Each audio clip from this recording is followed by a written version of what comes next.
Innovation na makambo ya mpepo tope aviation na RDC. Compagnie africaine d'aviation CAA na mokuse alela yango minu na nenga kosakana te di commandé domaine na ye après réception ya premier Airbus A330 oyo CAA yaka nango mikolo eleki yango nde sukisaka masolo ndimela ngai mwana Kongo ke CAA auti lisusu kobambola koko na ebotu na domaine aérien avec arrivée pe réception ya deuxième avion ya sika Airbus A330. Airbus A330 deuxième frappe yango yo ya mokwake na mapate RDC ya boyebondi ndimela ngai ke mon côté na terrain po ezala nanu te ekomi lelo ntimba na nzuzi veut dire mapasa Airbus A330 ba avion ya mokwake ya liboso eyaka yango yo bozwa lix eza nango neti soki omati okita na yo te po confort nango eza na ba angle nyonso kobanda na bakiti na couloir na first class na classe économique bongo bozwa ya mibale yango yo nyonso eza na excellence pe noblesse moko hors pair boyeba pe bosimba ke Airbus A330 eza ba marque ya avion oyo bomodaka na international ba compagnie aérienne de renom pe crédible nde basalelaka yango bokokuta yango na bamboka lokola Allemagne veut dire na Machaft pe ba pays européen ebele kutu batu ya baaffaire pe mingi ya minene na monde mingi basalelaka yango po na kitoko pe bopeto na luxe na yango surtout mécanisme ya sécurité eza nango chaque siège ndenge kaka boza komona eza na mwa mini télé oyo kotalela bafilme ennui, fatigue, okotika la koyoka yango te USB na pointe pour na chargement ba téléphone tope ba utilité mosusu Airbus A330 ya mibale ya CAA ekomi eza na deux classes first class pour na bino ba grand monsieur na ba grande dame pe ba personnalité misusu ebele avec 36 sièges classe économique pe ezali po na bino bosalaka baaffaire pe bato nyonso ba amoureux ba voyage avec 267 sièges mokoka sala voyage dans ba meilleures conditions ndenge nanu ezala te avec Airbus A330 ya mibale ya CAA avion ya sika oyo euti kokoma ekwei deja na mabele timba na nzuzi lelo mibale moko te na Congo bana Congo pe bapaya basepeli oui CAA mfumu na ba innovation deuxième avion Airbus A330 yango ekomi. Bonjour na mabota na bino tebi kuboza ebele pembe na ba post téléviseur na bino pona kolanda journal na bino info lingala oyo tokofungola ngo na masolo ya politique pona koyebisa bino ke chef de l'État Félix Antoine Tshisekedi Tshilombo asololaki mercredi 19 juillet na résidence na ye na Mongalie mana Ahmed envoyé ya royaume ya Arabie Saoudite TP conseiller ya cour royale Rit Kindu reportage. Chef de l'État Félix Antoine Tshisekedi Tshilombo abetaki masolo elongona Ahmed bin Abdulaziz oyo azali envoyé ya royaume ya Arabie Saoudite pe conseiller ya cour royale motindami ya roi Salman pe ya prince héritier Mohamed aye ko confirmer boyokani entre RDC na Arabie Saoudite pe aye kotalisa posa ya mboka na bango ya koinvestir na RDC na ba domaine ebele lokola ya énergie, ya agriculture, ya tourisme, pe ya ba mine selon ba disponibilité to ba priorité ya RDC. Ahmed abakisi que mboka na ye azana posa ya organiser conférence spéciale elongo na RDC pe forum business Africa Arabie Saoudite mikolo ezali koya. Kaka na masolo ya politique esengeli koyeba ke ono ya président de la République Félix Antoine Tshisekedi Tshilombo nde premier ministre Jean-Michel Sama Lukonde alansaki mercredi 19 juillet na palais de la nation première édition ya forum économique pour la nouvelle économie ya climat. Nadine Assona reportage. Accompagner le secteur privé congolais à tirer pleinement profit du marché carbone dans un climat d'affaires de haute intégrité, nde ezali thème principal ya première édition ya forum économique sur la nouvelle économie du climat nek na mokuse oyo ba travaux nango ezo sala kaka 3 jours ya pamba soit du 19 au 21 juillet liboso ya ba membre ya gouvernement pe bato ya ndenge na ndenge. Ouverture officielle nango esalemaki epana emoko Premier ministre Jean-Michel Sama Lukonde Kenge oyo ayaki ko représenter chef de l'État Félix Antoine Tshisekedi Tshilombo kozwa na ye maloba chef ya gouvernement atalisaki ndenge esengeli ko inventer économie ya sika moins carbonée, plus résiliente, peu capable ya ko défendre ba intérêt présent, peu ko sauvegarder ba besoin ya ba génération future. Po na ye forum oyo a se référer na vision ya chef de l'État toujours na slogan na ye ya RDC pays solution na ko dotaka ba ressources naturelles nango oyo ezo jouer rôle ya stabilité mondiale vers identification concrète ya ba opportunité oyo ezopesa na ba secteur ya environnement pe climat na entrepreneuriat pe ba opérateur économique oyo effet nango eza ya ko améliorer ba conditions de vie pe bien-être ya ba population. Bo simba ke forum oyo ezala ki organisé na cabinet ya chef de l'État à travers bureau ya conseillère principal na ye na charge ya matière environnementale oyo ezala ka diriger et pa na ye moko madame Stéphanie Mbombo. totikala kaka na masolo ya primature mpona kotalisa bino ndenge premier ministre aprocédaki jeudi 20 juillet na fleuve Congo Hotel na ouverture officielle ya batravaux ya réunion annuelle ya comité ya baministre ya justice ya SADC. Nadine Asso na reportage. afongolaki batravaux oyo liboso ya baministre ya justice ya pays membre ya SADC pe esalemaki na présence ya bato ya ndenge na ndenge mosusu elandamaki na nzela ya visioconférence pe ebele ya badélégation bazalaki présent na batravaux oyo. Chef ya gouvernement ayebaki nanu na koremercier baorganisateur oyo bazalaki présent na assise oyo mingi ambassade Joseph Nourris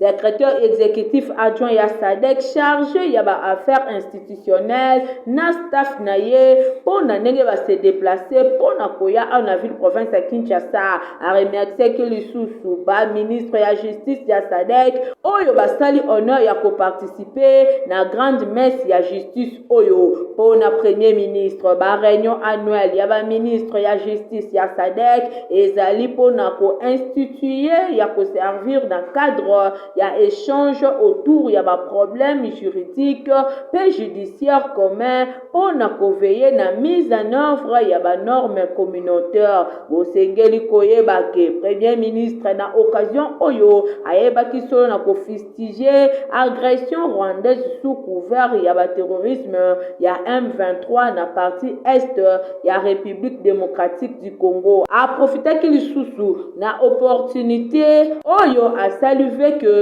ba travaux oyo ezala na occasion ya ko réfléchir une fois pona concrétisation ya intégration na secteur ya justice pona ye ba conclusion ya ba travaux oyo esengeli ezala utile na conférence ya ba chef d'état pe ya gouvernement ya SADC na niveau na ye ba ko valider ba différentes résolutions ya ba assises oyo asukisaki na ko exhorter ba participants ete bazala dynamique pe bayeba na ko inventer pona rayonnement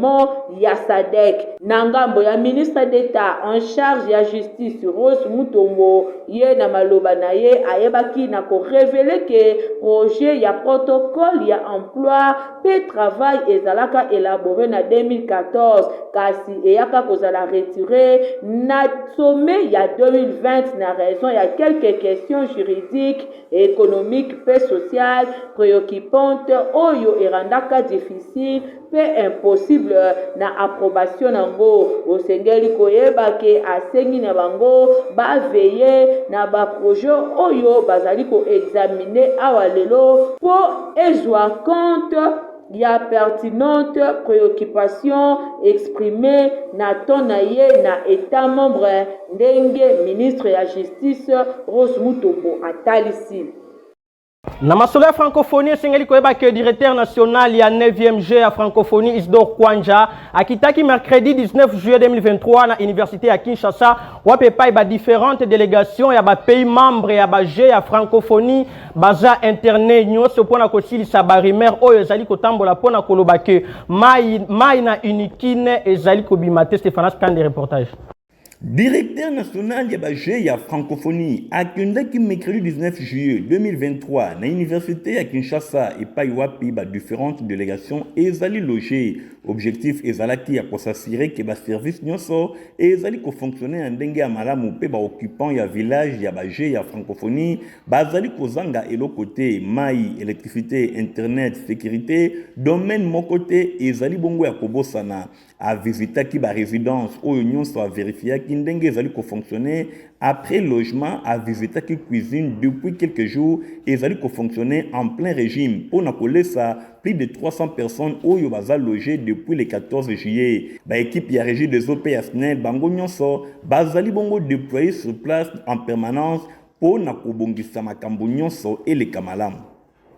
Totikali kaka na masolo ya francophonie pour na koyebisa bino que contrairement na Québec et Canada a confirmé participation na ye na ba 9e G ya francophonie pe azali prêt pour na kotinda ba athlète pe ba star na Kinshasa ndenge Stéphane Kande atalisi yango. Contrairement à Québec, Canada a confirmé participation na ye na ba 9e G ya francophonie pe bazali kotinda délégation moko ya makasi ya athlète artiste pe ba officiel ba kokita na Kinshasa. Le directeur ya CNJF a confirmé yango alobi bazwi ba disposition nyonso ndenge oyo ezali pour na likambo etali sécurité garde présidentielle et kozala déployé en plus ya ba policier ba athlète nyonso ba kozala escorté entre villages pe ba site ya compétition ba résidence universitaire nyonso ezali clôturé ba policier bazali kosala patrouille na libanda pe ba agence privée nyonso ya protection et kozala na intérieur ba caméra nyonso ba kisamaki ndenge Isidore Kwanja atalisi amertume envers Québec alobi ezali bongo na organisation ba G ya francophonie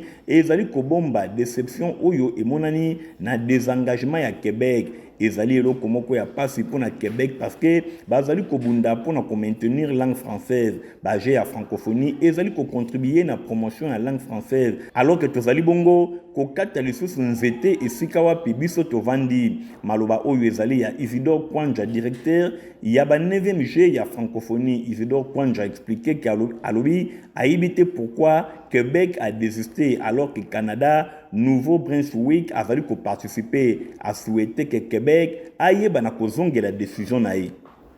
Na masolo mosusu sengali koyeba que Mess Monene ezalaki organisé mercredi 19 juillet na cathédrale Notre-Dame du Congo pour na ko honorer mémoire ya honorable Chéribin Okende oyo azalaki assassiné le 13 juillet 2023. Mess ya action de grâce ezalaki organisé mokolo ya mercredi 19 juillet 2023 pour na ko honorer mémoire ya député national Chéribin Okende Senga na cathédrale Notre-Dame du Congo et Paiwapi archevêque métropolitain ya Kinshasa Fridolin Ambongo et Paiwapi abeta ki sete pour na koloba que assassinat na meurtre ekotikala jamais moyen pour na construction ya mboka pe mboka oyo droit de l'homme ezali respecté te ekokende liboso te abakisaki lisusu pona koloba ke violence mon côté meurtre mon côté ekotikala impuni meurtre mon côté eko échappé na justice suprême ya Nzambe na yango mboka wana ezali kokende na kobeba.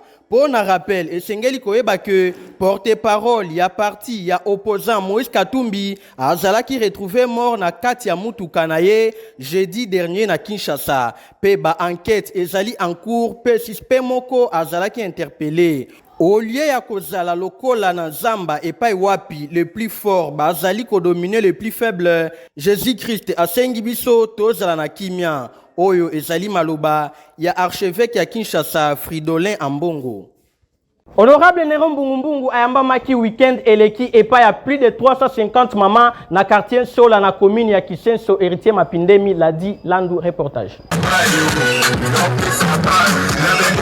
Honorable Néron Mbungu Fumwabanga Moyo azalaki na week-end moko très chargé na quartier Sola na commune ya Kisenso et Paiwapi ayamba maki na base kuna base wazekwa et tondisa maki na ba maman ebele plus de 350 mobimba batondaki pona koyamba honorable Néron Mbungu pe koyoka ye par rapport ya mosala oyo ye amesana tango nyonso kosala pona intérêt ya bana commune ya Kisenso pe ya district ya Moamba mobimba na maloba na ye tango epesamelaki ye honorable Néron Mbungu atelisaki bango eloko nini ye asali depuis azalaka député amemaka mikumba ya bana commune ya Kisenso pe surtout ya ba mama et pa ya ba autorité esengo ezalaki makasi honorable Néron Mbungu expliquaki bango maponomi kalate ekosalema ye akozala candidat ndenge kaka mesana pona kolobela population ya commune ya Kisenso kasi asengi na bango bakeba tango yonde ba mouton noir baluka kokota na commune ya Kisenso alors que ba yebi ata problème ya bana Kisenso te tango bakoza ba voix bakimi na bango kasi yemo konfu mwa banga moyo leader ya Kisenso leader ya Moamba honorable Néron Mbungu ayebi pasi ya population ya commune ya Kisenso pe ya district ya Moamba amesana tango nyonso komema problème na bango ba mama batondisa makine sengo na ndenge ya kosakana te pamba te bapona déjà honorable Néron Mbungu vision na ye ezali ya développement pour la commune ya Kisenso surprise détail ezalaki maputa ya kitoko pe ya qualité oyo mfumo banga moyo akabolaki na plus de 350 mama batalisaki esengo na bango par rapport ya geste oyo mfumo banga moyo honorable Néron Mbungu asali awa kaka toko bosa na ye lazali esengo makasi eloko mwana koloba vraiment pa mwana sala banda awanga na biso te pe aboka bisata mukolo moko te fumba banga moyo dube brasa umena ngwene na ye na neona nga batuna kite bana shake kibe mutu maele mwana muyombe mutu maele bango zero bosimba ke esengo ezalaki penza makasi bazi wazekwa na quartier solo na commune ya Kisenso basepelaki botela ndenge bamama bazali kobina balobaki papa ye nzalesili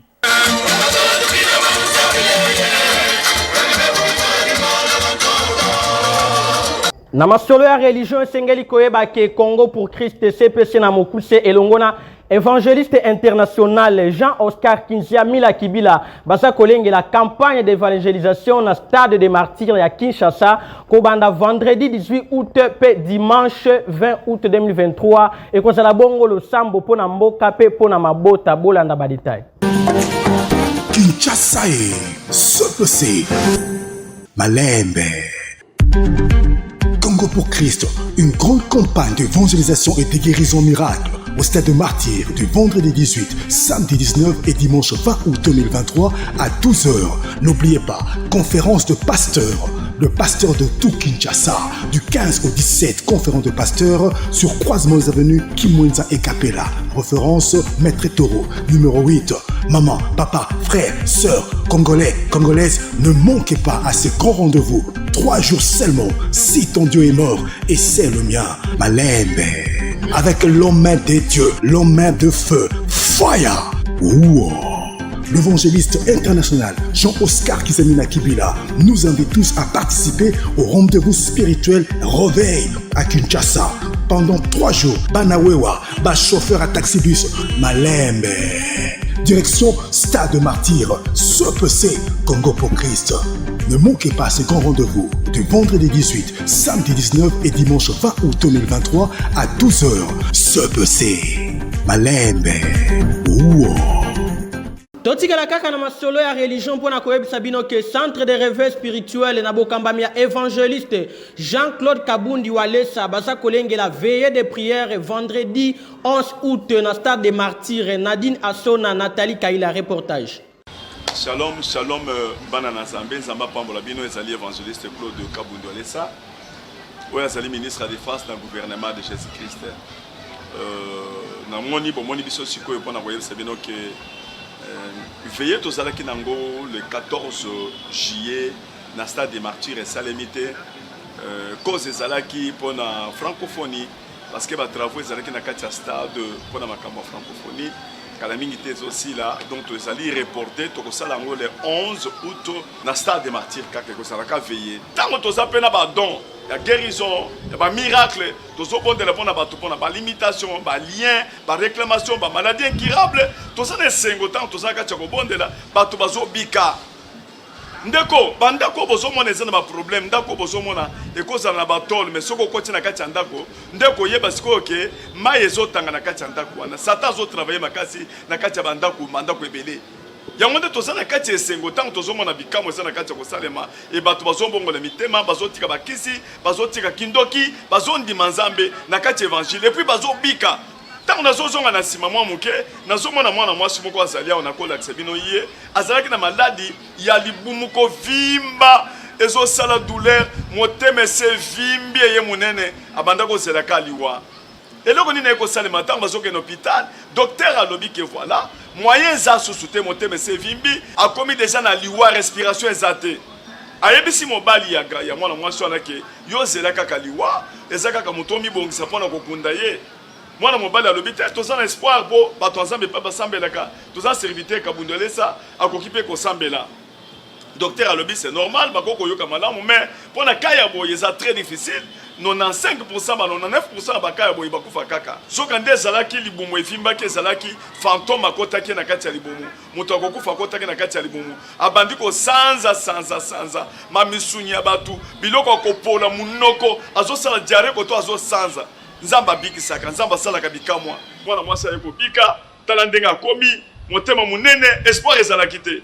vraiment nzamba olisa seleli na bikamwa nazosenga na bino boya na kati ya stade de martyr bokoya na kati ya stade de martyr nzamba kopangola tokoteya parole de Dieu mpona komatisa Jésus Christ notre bannière de victoire victoire oyo tokokozwa na kati ya mboka oyo ezaka partir ya Jésus Christ na ndako na yo kaka partir ya Jésus Christ mais nzambe asali bato badon bagrâce différent yango nde nazobenga bino boya atoza serviteur de Dieu atozali moto moko na mabongo ebele oyebi lobi na yo te boya na prière na stade de martyr tosala campagne d'évangélisation na veille de prière wana okomona mpe loboko na nzambe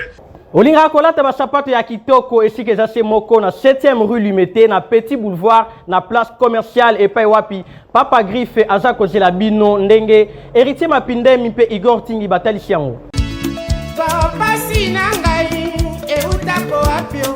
olingaka basapatu kitoko olingaka mokoto ya malonga oyo ekobimisa yo propre liboso ya bato nyonso esika eza se moko na 7e rue na commune ya Limete na place commerciale na Petit Boulevard tala malamu yeyo collègue ya bato nyonso basalaka basapatu minene na mikili ya poto basapatu ya kitoko oyo bino boyebi yeyo ye moko ayebi mosala na ndenge akosakana te bato nyonso bayebi collègue ya Jimmy Weston azali kosala koto na ndenge akosakana te nayebi ke chef de l'état Fachi Beton oyebi nga na kombo oyebi nga na elongi oyebi nga na musala moi je pense que c'est déjà quelque chose de bon puis oyebi bate ezalaki na Limete tokie na premier ministre ozalaka na yo na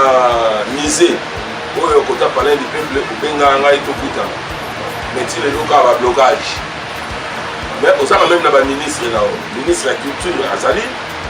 ministre de l'industrie Azali, ministre de la PMI Azali, PMR. Mais pourquoi tu es beaucoup de changa maboko, va venir diminuer tout le chômage. Pour nous les hommes, par contre, nous avons pas Patrice pour diminuer tout le monde. Pour encadrer jeunesse, pour transformer Bango, si vous êtes pour ça la sapate, est-ce que vous avez besoin de ça pour nous? Je ne pense pas. Automatiquement, à Oluka, Azala, responsable pour qu'il y ait des familles. Mais pourquoi Naza a été dit pourquoi Dans ce cas-là, on a fait un Argentine au delà. Adjoint les alliés chez Goko Moulumba, fils gouverneur Argentine au delà. Nous avons même bonne foi. Alors, Ngamoua, mais Bangati n'est pas chef de l'État. Il n'a pas essayé mon compte. Il a dit que ma politique, moi, ma caméra. Mais il fait qu'il bonne foi. Autorité moi je pense que nous sommes effort et ça devoir dans le on a devoir dans la salle sur le téléphone à 7e rue place commerciale na Petit Boulevard place partie sur un peu monsieur mon ambassade d'Ador à Kekele pour nous dans la présence de la salle nous avons bien organisé dans ça avec Kanda nous sous l'État le but de soutenir yo yango na bimisi mais il faut soutenir un gars. Bon, je comprends. Dans le client, nous sommes contre Dakar. Nous avons papa Christ Mawa. Nous avons dit son maman. On va soutenir Rio. Il faut Simba Science. Maintenant, non simba science na vie na ngati donc chaussure ya awa ozala osala fête odia bato nyonso na fête nataka pièce awa ozala oza na mariage lata awa oza na sapato ya monene lokola iliki yaka na odimini yango koma lokwa ye moro ekoka yo oza na oyo lokwa ye moro olingi koma bolite lokola iliki yaka na osala ngo nasaka réparation nasaka fabrication donc nayebi mosala oyo comme il se doit otaki bate eza te oyoki adresse eza se moko na 7e rue Petit Boulevard na commune ya Limete epai wapi ba chaussure ba sandale ba mapapa ezali kosalema na ndenge ya kosakana te soki okoti awa obosani Italie libela tozana communiqué moko nécrologique bolanda lecture na yango nalola ndelo yembo ya boye yembami bafamille sevekese ngabo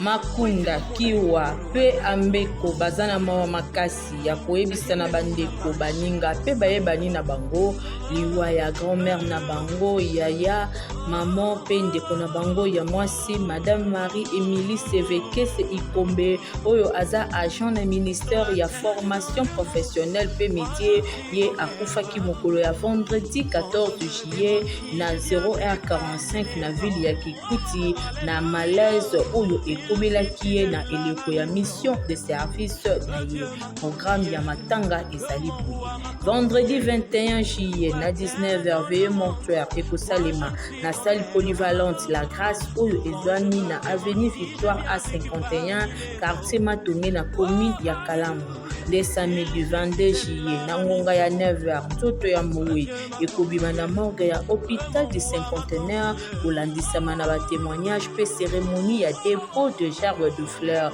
na ngonga ya 11h nzoto ya mowe ekokende kokunda mabongo na cimetière entre terre et ciel 2 na Kimpoko de na 16h bain de consolation ekosalema kaka na salle polyvalente La Grâce oyo ezwami na avenue Victoire A51 quartier Matonge na commune ya Kalamu.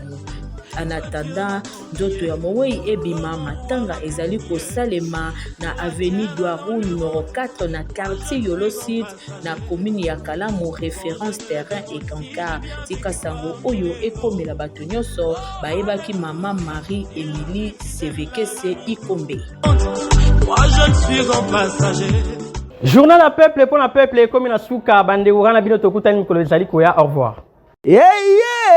Innovation na makambo ya mpepo tope aviation na RDC compagnie africaine d'aviation CA na mokuse alela yango minu na nenga kosakana te di et commandé domaine na ye après réception ya premier Airbus A330 oyo CAA yaka nango mikolo eleki yango nde sukisaka masolo ndimela ngai mwana Kongo ke CAA auti lisusu kobambola koko na ebotu na domaine aérien avec arrivée pe réception ya deuxième avion esika Airbus A330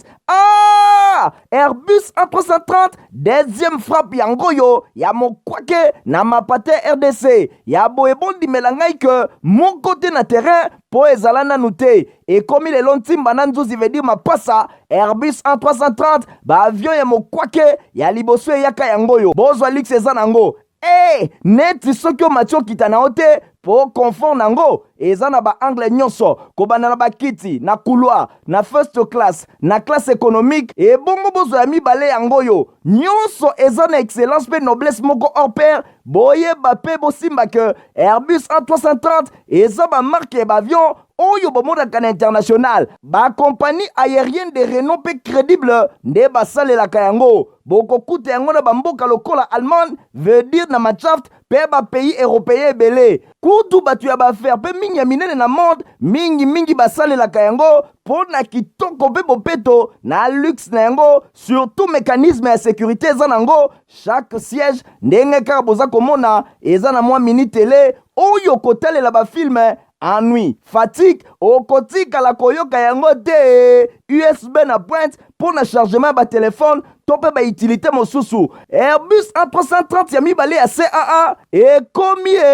eza na deux classes first class pour na bino ba grand monsieur na ba grande dame pe ba personnalité misusu ebele avec 36 sièges classe économique pe ezali mpo na bino bosalaka baaffaire mpe bato nyonso baamoureux ba voyage avec 267 sièges mokoka. Sala voyage na ba meilleure condition ndenge nanu ezala te avec Airbus A330 ya mibale ya CAA, avion ya sika oyo euti kokoma ekwei deja na mabele ntimba na nzuzi lelo mibale moko te na Congo. Bana Congo mpe bapaya basepeli. Ah oui, CAA mfumu na ba innovation, deuxième avion Airbus A330 yango ekomi.